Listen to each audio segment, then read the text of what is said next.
Imagine a world where algorithms decide who gets policed. This is science fiction. It's happening right now, and the consequences are dire.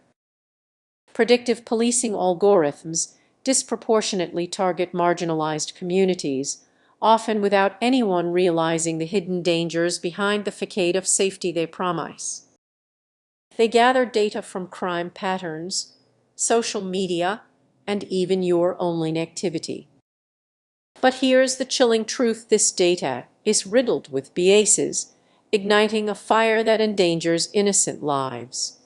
Picture this: you live in a high-risk neighborhood.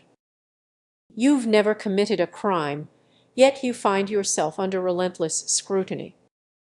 Officers knock on your door, questioning you all because of cold numbers that fail to tell your story. Even more alarming, these algorithms are trained on biased historical data. If a community has faced over-policing for years, that bias is perpetuated, ensnaring innocent individuals in a cycle of suspicion. So, what can you do? Awareness is the first step. These tools aren't foolproof. They can harm the very communities they claim to protect. And what about those in charge? They often lack the transparency needed to hold these systems accountable. When was the last time a police department explained how they use these algorithms? It's rarely discussed, leaving many in the dark. Lives are at stake, and futures are being shaped by flawed technology, yet many remain blissfully unaware, thinking it doesn't affect them. Now, imagine if this system monitored your every move. Just the thought is chilling, right? We must confront our role in this. Are we willing to sacrifice fairness for the illusion of safety? Changing this narrative starts with conversation, a collective awakening that challenges the status quo. So, what's the takeaway? We need to ask questions, demand transparency, and hold those in power accountable. Ignoring these predictive policing warning signs only widens the divide between communities.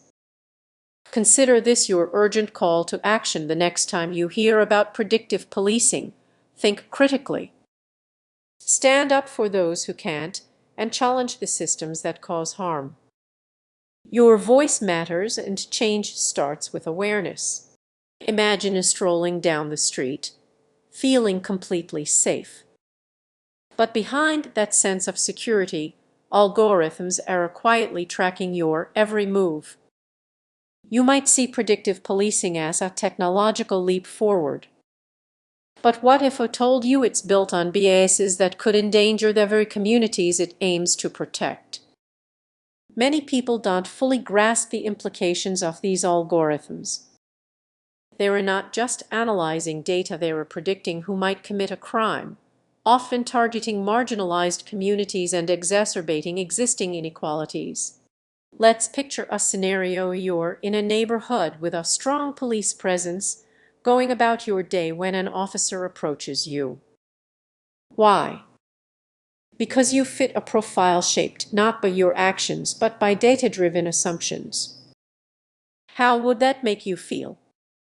These algorithms can foster a cycle of mistrust and fear. The more they're used, the more they reinforce harmful stereotypes. It's like a game with rules stacked against you, and most of us don't even realize we're playing.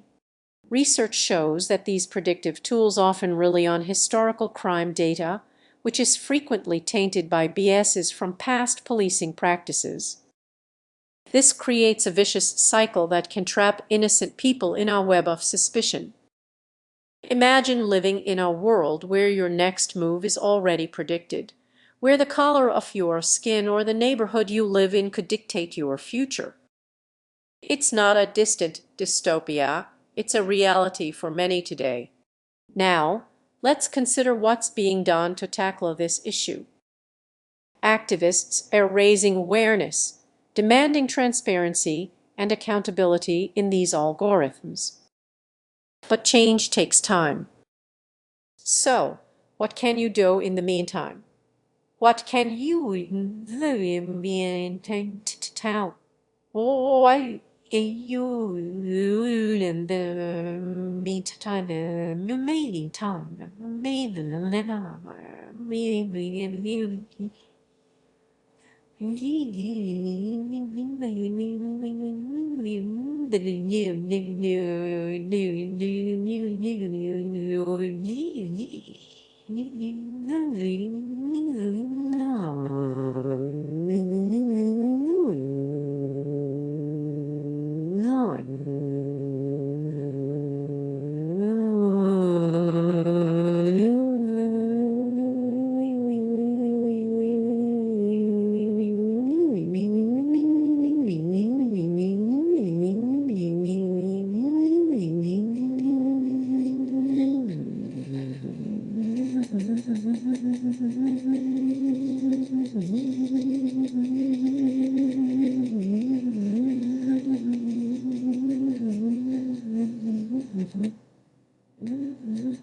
Awareness is your most powerful ally.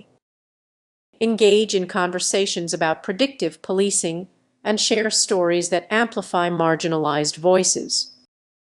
It's through these discussions that real change can begin to take shape. As we wrap up, reflect on this: as technology evolves, so must our understanding of its impact on humanity. Every algorithm has consequences, and it's our responsibility to challenge the narratives that shape our world. So, the next time you hear about predictive policing, remember it's more than just numbers. It's about lives, trust, and the future we're building together. Let's keep this conversation going. Imagine a world where algorithms predict who might commit a crime before it even happens. It sounds like science fiction, but it's our reality. The effects of predictive policing algorithms on marginalized communities extend beyond statistics. They impact real lives. Daily decisions made by law enforcement are influenced by data that can be deeply biased. It's not just about catching criminals, it's about who gets targeted in the first place. Picture this: you're walking home from work, minding your own business, when you notice police cars at every corner. They're not there for you, but the data suggests that someone like you might be involved in crime.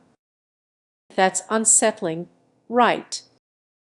Predictive policing relies on historical crime data, which seems logical at first.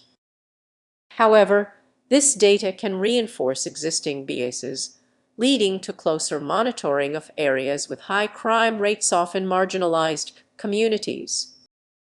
You might not see the problem until your own neighborhood is under scrutiny. Now, imagine a family that has lived in their community for generations, suddenly feeling watched and judged by numbers on a screen. The algorithm doesn't consider their history or struggles, it only identifies patterns, potentially leading to a self-fulfilling prophecy.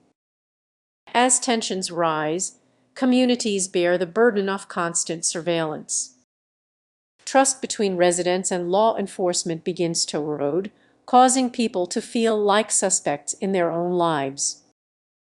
Can you imagine living under that kind of stress? The stakes are incredibly high.